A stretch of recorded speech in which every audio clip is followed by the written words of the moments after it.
In 1928, Paul Whiteman left Victor Records for Columbia Records, and he was rewarded with one of the most iconic record labels in all of 78 RPM collecting. Now, this is one of the few artist labels that appeared on Columbia, but there were others, and we're going to look at them today on the 78 RPM channel.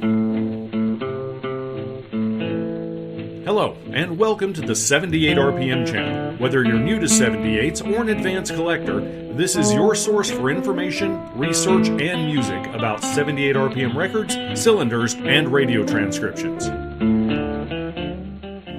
Hey gang, welcome to the 78 RPM channel. This is the Paul Whiteman Potato Head label, and as mentioned, it's one of the most iconic labels in all of 78 RPM collecting. This label was predominantly used on Whiteman releases between 1928 and 1930, but we know Columbia continued to use the label even after that because, for instance, this is a Royal Blue Shellac copy, and Royal Blue Shellac didn't show up until December of 1932.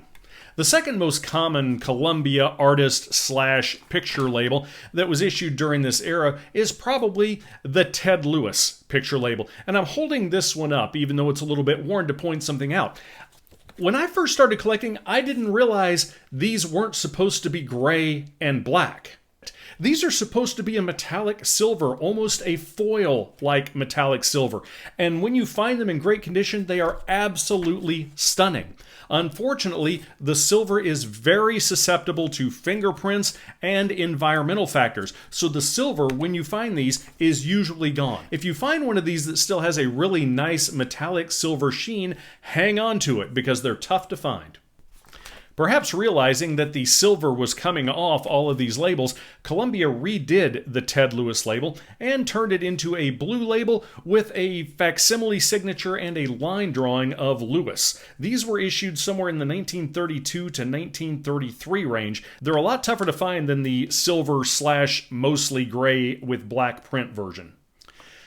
Harry Richmond's name appeared on a lot of records for Columbia, for Victor, for Brunswick, and others because he was the composer of There Ought to Be a Moonlight Saving Time. He was also the composer of the song Muddy Water. But around 1926, he started singing songs on his own, and he ended up releasing records. Columbia, in an effort to entice him to join their fold, apparently gave him a picture label.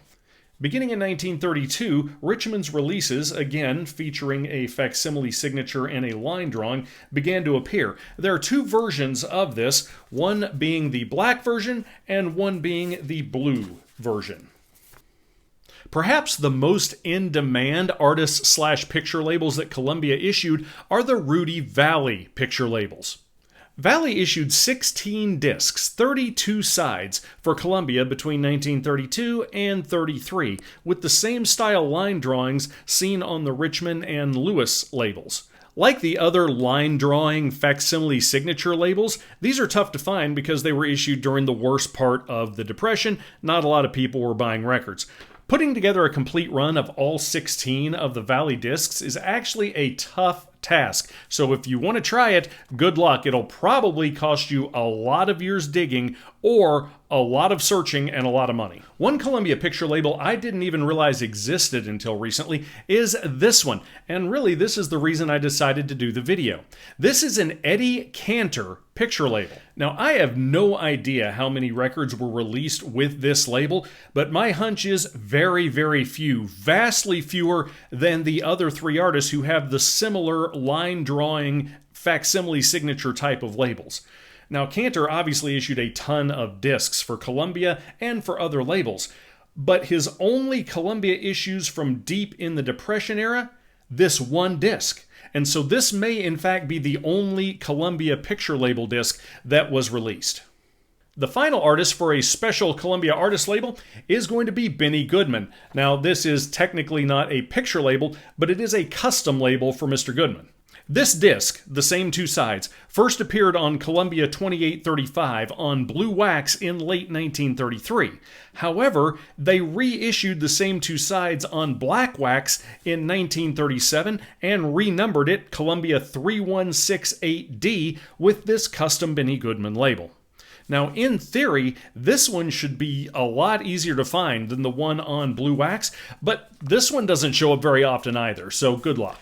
Now, there are probably others I don't have. I know there is a blue version of the Rudy Valley label, which I don't have. And so if you have some that I don't, post pictures of them down in the comments. I'll enjoy them, and some of our other viewers will as well. Before we go, it's worth mentioning that Columbia also issued discs with picture labels for overseas markets. Pressings intended for the soldiers in occupied Japan often feature these amazing full-color labels, and they were intended to grab the attention of the occupying forces. They also grabbed the attention of a lot of Japanese citizens who were just starting to show a shine to Western music, like this tune from Rosemary Clooney, the classic Ross Bagnazarian tune, Come On to My House. So that's what I've got. If you have any American issues of Columbia artist/picture labels that you haven't seen here, post them down below. Thanks for joining us on the 78 RPM channel, and we will see you next time.